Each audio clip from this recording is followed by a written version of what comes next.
오늘은 부모라는 주제를 가지고 좀 말씀을 나눠보려고 합니다. 구약 성경에 보면 믿음의 사람으로 우뚝 서 있는 몇 명의 사람들이 있죠. 뭐 우리가 아는 다양한 인물들, 그동안 우리가 살펴봤던 뭐 노아, 그리고 또 아브라함, 또 뭐 다윗 등등 여러 이 믿음의 산봉우리와 같은 그런 인물들이 몇 명 있지만 그 중에서도 절대 빼놓을 수 없는 한 사람을 꼽으라면 바로 모세일 겁니다.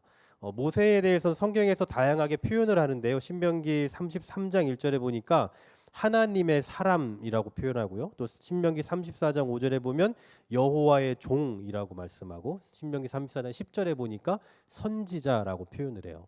그러니까 모든 그 하나님과 관련된, 하나님의 종과 관련된 좋은 단어들이 이 모세에 다 대입이 되고 있다라는 건데, 그만큼 믿음의 사람으로서 우리가 본받아야 될 점이 참 많다라는 걸 알 수 있고, 결정적으로 우리가 지금 살펴보고 있는 믿음장인 히브리서 11장에서 그에 대하여 믿음의 사람이라고 표현을 하고 있습니다.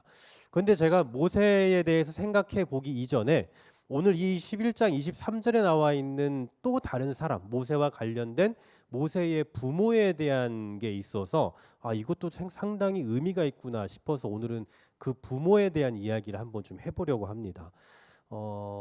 모세가 아무리 뛰어나더라도 그 뛰어난 사람이 있기까지의 부모의 역할이 너무나 중요하다는 거 여러분 잘 알고 계실 겁니다. 우리가 알고 있는 뭐 유명한 인물들, 또 유능한 인물들을 보면 뭐 꼭 그런 건 아니지만 상당수가 부모로부터 좋은 교육을 받고, 또 무슨 어떤 교육이든 간에 뭐 우리가 아는 일반적인 형태의 교육이든 아니면 조금 특별한 교육이든 간에 어쨌든 그들은 부모로부터 좀 다양한 교육들을 받아왔던 건 우리 잘 알고 있을 겁니다. 어쩌면 그래서인지 모르겠지만 이러한 모세가 있기까지, 믿음의 사람 모세가 있기까지는 그의 부모의 역할이 굉장히 컸다라는 건데, 오늘 이 믿음장에서 모세를 말하기 이전에 먼저 모세의 부모를 다루고 있다라는 것은 그만큼 모세의 부모에게 특별함이 있었다라는 거죠. 그럼 모세의 부모의 그 믿음이 뭐냐? 두 가지를 볼 수 있는데요. 첫 번째로는 왕의 명령을 두려워하지 않았다라는 겁니다. 왕의 명령을 두려워하지 않았다. 이건 다른 말로 표현하면 이 부모는 하나님의 명령을 그 당시 인간 왕의 명령보다 훨씬 더 크게 보았다라고 볼 수 있어요. 그렇다면 왕의 명령이 뭐였냐? 그들이 거부한 왕의 명령이 뭐냐? 출애굽기 1장에 이제 그 내용을 한번 좀 살펴보도록 할게요. 창세기 우리가 너무나 잘 알고 있는 요셉이라는 인물이 이제 마지막에 나오지 않습니까? 그리고 그 요셉이 이제 모든 가족들, 자신의 가족들 약 70명을 데리고 애굽 땅, 그러니까 그 당시 이집트 땅의 고센이라는 특별한 지역으로 이제 정착을 하죠.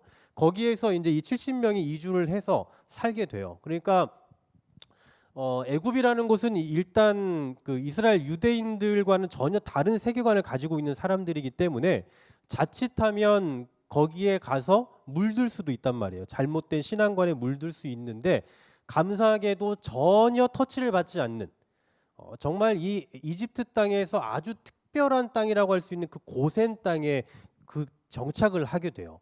그래서 이 70명이 거기에 정착을 하면서 이제 수없이 많은 긴 시간이 지나면서 사람들이 불어나기 시작합니다. 그리고 이제 요셉도 죽고, 요셉을 알았던 그 왕도 죽고, 요셉을 알지 못하는 새 왕이 서게 되죠.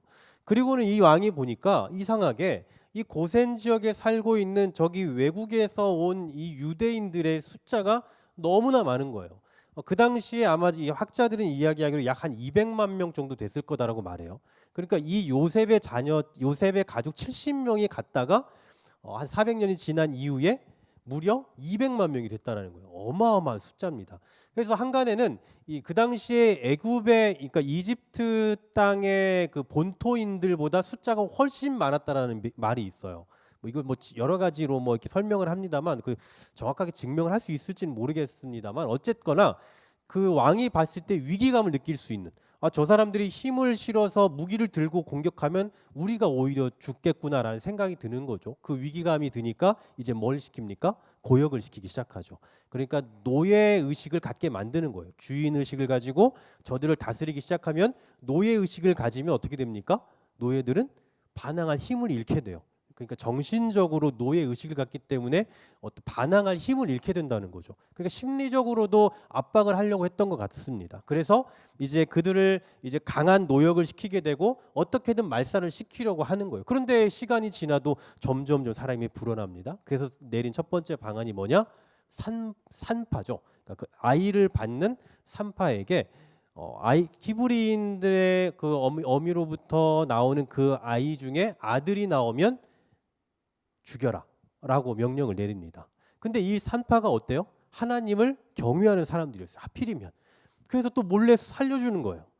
그래서 이제 그것도 안 되겠다 싶으니까 두 번째 방안이 뭐냐? 이제는 그들에게 직접 책임을 주는 거죠. 그러니까 이스라엘 백성들에게 직접 책임을 줘서 니들이 애를 낳았을 때에 아들이 나오면 무조건 나일 강가에 버려라 라고 명령을 해요.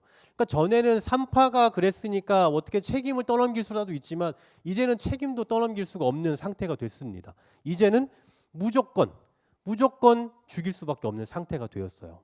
내가 아이를 낳았는데 그 아이가 아들이면 죽여야 된다? 여러분 이거 얼마나 말도 안 되는 얘기입니까? 이거는 그냥 뭐 역사 속에서 뭐 이런 일이 있었다라고 말하니까 뭐 그랬나 보다라고 생각하지만 우리 자녀라면 이건 말도 안 되는 얘기예요. 있을 수 없는 얘기입니다. 그런데 그렇게 할 수밖에 없는 상황이었던 거죠. 그리고 바로 그때에 아들을 낳으면 나일강에 던져서 죽여라라고 명령이 떨어진 그때에 바로 태어난 아기가 모세인 거죠. 그리고 이 모세의 자녀는 그 명령을 무서워하지 않고 모세를 길렀다라고 표현을 해요. 그러니까 무조건 아들을 낳으면 죽여야 되고 만약에 죽이지 않으면 그들이 죽을 수밖에 없는 상황이잖아요. 그럼에도 불구하고 그 왕의 명령을 거역하고 아이를 길렀다. 그러니 그게 그들의 믿음이다라고 말하고 있는 겁니다. 그럼 여기서 한 가지 의문이 드는 거예요. 한 가지 질문이 생기는 거죠. 그러면 왕의 명령을 거역한 게 도대체 무슨 믿음이냐? 그럼 지금도 막말로 뭐 대통령의 그 말을 어기면 그 믿음이 되는 거냐? 뭐 이렇게 또 이상하게 비꼬아 말하는 분들이 분명히 생길 거란 말이죠. 거기에 대한 답이 이제 두 번째 이유가 나옵니다. 그게 뭐냐면 그 아이가 아름다운 아이임을 보았기 때문이에요. 자, 오늘 본문 다시 한번 보십시오. 23절입니다. 믿음으로 모세가 낳았을 때에 그 부모가 아름다운 아이임을 보고 석 달 동안 숨겨 왕의 명령을 무서워하지 않았다라고 말씀을 하고 있습니다. 자, 아름답다라는 표현은 뭡니까? 우리가 일반적으로 이해하는 아름답다라는 표현은 잘생겼다. 아, 보기 좋다. 와, 나를 닮아서 잘생겼네. 뭐 이런 식의 의미로 이해할 수가 있어요. 실제로 출애굽기 2장 2절에 이 모세를 낳았을 때 거기서 말하고 있기로는 그가 잘생긴 것을 보고라고 표현해요. 그러니까 아이를 낳았는데 잘생긴 거예요. 이 잘생겼다라는 표현이 그 실제로 원어적으로도 보더라도 정말 우리가 이해하고 있는 정말 잘생긴, 조각같이 잘생긴 미남, 뭐 그런 의미입니다. 그런데 똑같은 그 모세가 태어난 사건에 대해서 이 말하고 있는 사도행전 7장 20절에 보니까 이렇게 말씀해요. 하나님 보시기에 아름다운지라. 하나님 보시기에 아름다운지라. 이 하나님 보시기에 아름답다는 건 무슨 얘기냐면 제가 전에도 한번 말씀드린 적 있잖아요. 그 창세기 1장에서 하나님께서 세상을 창조하시고 첫째 날이 지나고 나서 보시기에 좋았더라라고 말하잖아요. 이 좋았더라가 히브리어로 토브라고 말씀드렸습니다. 그리고 이것이 뭐 선하다, 의롭다 이런 것으로 다 번역이 되고 또 이것의 반대어로 뭐 하마르티아, 뭐 헬라어로 죄, 뭐 이렇게도 말할 수 있다라고 전에 한번 말씀드린 기억이 있는데 아마 기억을 못 하실 거니까 한 번 더 생각을 하시면 될 것 같고요. 어쨌든 그가 잘생겼다, 그가 아름답다, 하나님 보시기에 아름답다라는 그 뜻은 뭐냐면 보기에 좋다, 잘생겼다, 조각 미남이다 이게 아니라 하나님의 뜻이 있다. 하나님의 뜻에 합당하다. 아까 앞서 말씀드렸던 토부와 같은 그런 의미로 쓰고 있어요. 그러니까 하나님의 목적이 있다. 하나님의 뜻이 이 아이에게 있다라는 것을 봤다라는 얘기입니다. 그러니까 이게 이제 해석인 거죠. 앞에서 처음에 봤을 때에는 아들을 낳고 보니 이 아이가 너무 잘생겨서 얘는 죽이면 안 되겠다. 라고 생각한 것처럼 출애굽기의 기사에서는 우리가 생각을 했지만 나중에 그 사건을 해석하고 있는 사도행전으로 넘어와서 보니까 그냥 조각같이 잘생겼으니까 얘는 살려두자 이게 아니라 이 아이에 대한 하나님의 뜻이 있으니 우리가 목숨 걸고라도 지켜야 되겠다라고 생각했다라는 거예요. 그러니 이것이 바로 그들의 믿음이다라는 사실이죠. 자, 그럼 이 우여곡절의 스토리를 한번 또 생각을 해볼게요. 몰래 3개월 동안 길렀습니다. 몰래 3개월을 길렀어요. 그런데 아이의 울음이 점점 커지죠. 3개월 정도 지나면 뭐 이제 이미 손주를 보신 우리 어르신들은 또 잘 기억이 안 나시겠지만, 뭐 저도 사실 잘 기억이 안 나니까 점점 이제 목소리가 커지잖아요. 3개월 정도 되니까 울음소리가 커지니까 더 이상 이제 둘 수가 없는 상황이에요. 아무리 이 아이가 하나님의 뜻이 있고 하나님이 계획하신 바가 있음을 발견했다 할지라도 이제는 어쩔 수 없는 상황인 거예요. 그때 이제 어쩔 수 없이 이 아이를 갈대의 상자를 만들어서 거기에 담아서 나일강에 떠내려 보내게 되는 거죠. 여러분, 이때 엄마의 그 심정 어땠겠습니까? 그 어머니 이름이 요게벳이잖아요. 그 심정이 어땠겠습니까? 하나님의 뜻이 담겨 있고 하나님의 마음이 이 아이 하나님의 그 계획하심이 이 아이 가운데 있다라는 것을 알고 있고, 그리고 내 뱃속에서 나왔으니 정말 보낼 수 없는 그 인간적인 마음, 이 모든 것들이 복합적으로 다 얽혀 있는 그 상황 속에서 이 아이를 이제 흘려보내야 되는 거예요. 여러분, 그때의 그 심정이 어떤지에 대해서 요게벳의 노래라는 찬양이 있거든요. 제가 그 찬양을 아시는 분은 아실 텐데 제가 그 찬양을 준비했으니까 한번 오늘은 이 스토리를 이 영상으로 대신 보도록 하겠습니다.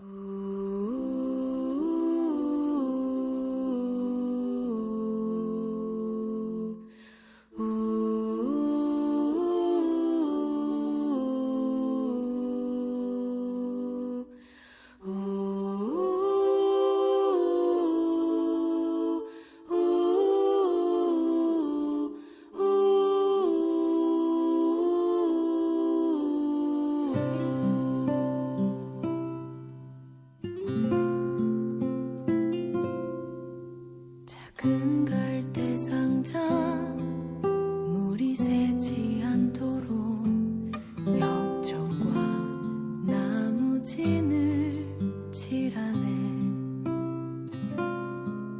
어떤 마음이었을까 그녀의 두 눈엔 눈물이 흐르고 흘러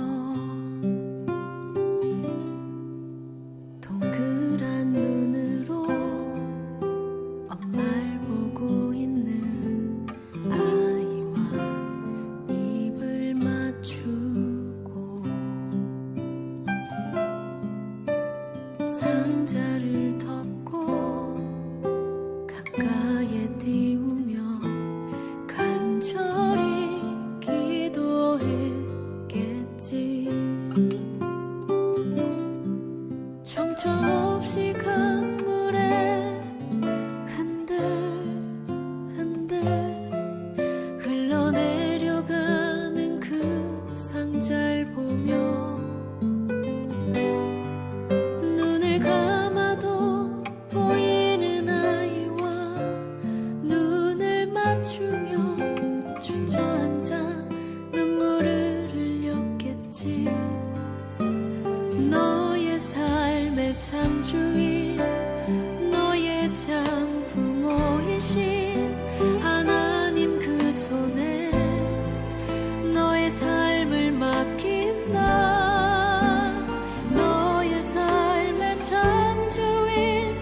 모세를 보내야 됐던 어머니 요게벳의 마음을 정말 가장 잘 표현해 준 찬양이 아닌가 싶었습니다. 실제로 성경에서는 그의 마음에 대해서 정확하게 표현한 것은 없죠. 하지만 오늘 이 믿음장에서 말하고 있는 모세의 부모의 그 마음, 그리고 그 믿음에 대한 모든 것들을 정리해 보았을 때 그들의 마음을 가장 잘 표현해 주고 있는 그 가사, 후렴 기억하십니까? 너의 삶의 참 주인, 너의 참 부모이신 하나님께 너를 맡긴다 하는 그 심정으로 보냈겠죠. 아마도 그들의 그 부모의 믿음에 대해서 이렇게 말할 수 있었던 것은 그냥 어쩔 수 없으니 이제는 우리도 살아야 되지 않겠냐 하는 그런 심정이 아니라 그냥 사랑하는 내가 낳은 아들을 보내야 된다라는 그냥 단순히 그 심정 이상으로 하나님께 너를 맡긴다라는 그 심정으로 아마 떠내 보냈을 것입니다. 그런데 그때 모세의 누이죠, 미리암이 멀리서 지켜보고 있다가 마침 그 물가에 바로의 공주가 목욕을 하러 나왔고 그 갈대 상자를 발견하게 되고 거기에 대한 관심을 갖고 긍휼히 여기는 그 장면을 보고 와서 이야기합니다. 제가 그러면 이 아이를 히브리 산모에 데려가서 젖을 먹이면 어떨까요? 라고 말하고 그리고 허락을 받아서 다시 그 모세를 데리고 어머니에게로 다시 데려오게 되죠. 그리고 학자들은 아마 약 3년에서 4년 정도 더 길렀을 것이라고 말하고 있습니다. 그러니까 그 후로 3년에서 4년이라고 한다면 우리로 말하면 나이가 한 5살 정도 된 그 후에 이제 이 아이를 바로의 왕궁으로 보내게 되는 거죠. 추측해 보건대 5살까지 그 부모 밑에서 길렀고 컸고 그리고 그 이후부터 성인이 된 그 이후까지 계속해서 살았던 곳은 이제 그 바로의 왕궁입니다. 그러니까 완전히 다른 세계관인 거죠.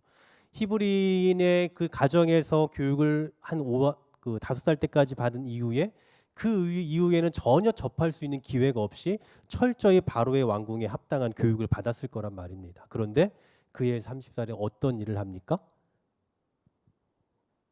자기 히브리인 동족이 괴롭힘 당하는 것을 보고 가서 그 사람을 죽이죠. 이건 무슨 이야기예요? 그 히브리인이 자기의 동족이라는 걸 알고 있었다라는 거죠.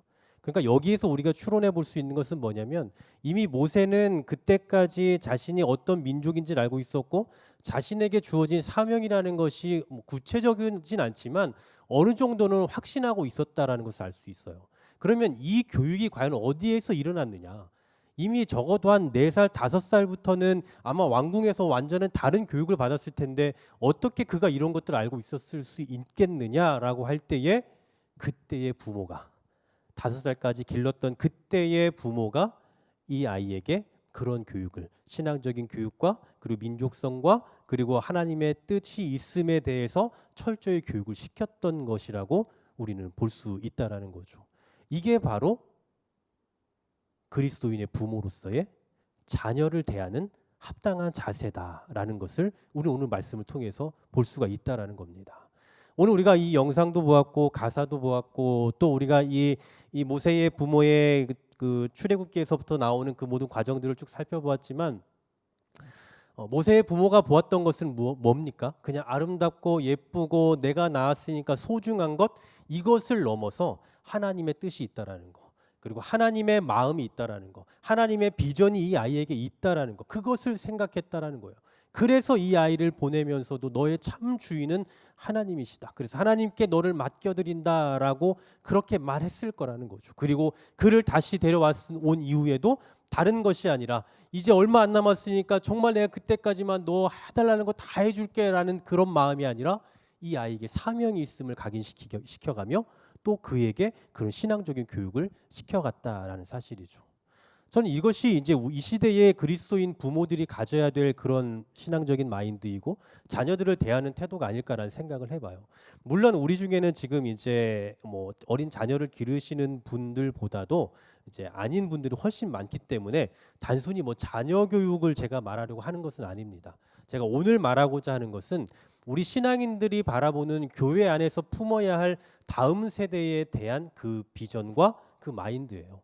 여러분 우리가 일반적으로 이 아이들을 보면 뭐 요즘 아이들에 대해서 다양한 표현들이 있습니다만 뭐 웬만하면 이전에 오래전부터 아이들에 대해서 쓰던 어떤 그런 표현들이 있잖아요. 머리에 피도 안 마른 녀석이 뭐 잉크에 하여튼 뭐 잉크도 안 마른 녀석이 뭐 이런 식의 뭔가 비하하는 표현들이 얼마나 많았습니까? 그리고 실제로 아이들의 모습을 보면 정말 제정신인가라는 생각이 들 때도 있어요. 네, 저도 아이들 교육을 많이 해봤지만 정말 인간이 맞나? 뭐 가끔 이런 생각도 들고요. 특히 중학생들을 가르쳐다 보면 정말 이거는 사람이 사는 세계에서 사는 아이들이 아니다. 뭐 이런 생각도 되게 많이 들고 그래요. 근데 여러분 우리가 일반적인 시각으로 그들을 바라보는 것이 아니라 우리는 항상 어떤 마음으로 어떤 마인드로 그들을 바라봐야 된다고요? 하나님께서 그들을 선택하셨고 하나님께서 결국은 그들을 통해서 다음 세대를 일으켜 가실 것이고 이 땅에 교회들을 또 세워 가실 거예요. 이 아이들 지금은 실패한 것처럼 보이지만 솔직히 말해서 우리 중에 그 나이 때 멀쩡했던 사람이 과연 몇 명이나 있겠습니까? 저도 그랬고 뭐 여러분이야 제가 과거를 모르니까 뭐 감히 말할 수는 없지만 누구도 그 나이 때에 정상적인 생각을 갖고 정상적인 사고를 가지고 있기 힘들 거라고요. 그러니 똑같이 이 아이들도 지금 조금 예전과는 다를 수도 있지만 그러나 결국 이들을 통해서 하나님께서는 일하실 것이고 결국 이들을 통해서 교회를 세워가실 것이고 이들을 통해서 하나님 나라를 확장시켜 가실 거다라는 거죠. 그래서 우리는 남다른 시각을 가지고 저들을 바라볼 수 있어야 된다라는 거예요.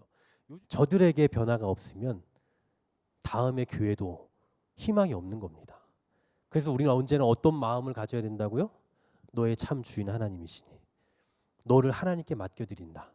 우리는 할 수 없지만 그러나 우리가 할 수 있는 최선의 것으로 너희를 먹이고 최선의 것으로 너희와 함께함으로써 너희가 하나님 나라의 귀한 일꾼들로 세워져 가기를 바란다라는 심정으로 인내하고 기다리고 저들을 품어줄 수 있어야 한다라는 사실이죠. 그 아이들 여러분 볼 때마다 그냥 지나가지 마시고 우리 교회의 미래이고 한국 교회의 미래다.